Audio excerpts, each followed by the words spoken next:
ఎలా పడిపోయావు? అలా పడిపోయావా? గట్టిగా తగిలిందా? ఎంత గట్టిగా తగిలింది? తెలిసిందా? మరి ఎందుకు దూకేవాళ్ళగా? ఎందుకో దూకేసావా? జంప్ చేసావా? అక్కడ నొప్పి వస్తుందా? ఇప్పుడు కూడా వస్తుందా?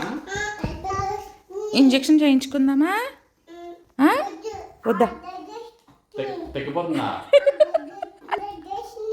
ఇంజెక్షన్ చేయించుకుందామా? ఎందుకు? మరి నొప్పి వస్తుందన్నా? ఇప్పుడు తగ్గిపోయిందా? నొప్పి వస్తే చెప్పే, ఇంజెక్షన్ చేయిస్తాను. పాపం పోయి పెట్టద్దు. నిజంగా నొప్పి వస్తే చెప్పాలి. ఇంజెక్షన్ వద్దులే ఆయి రాస్తాను. ఓకేనా? తగ్గిందా?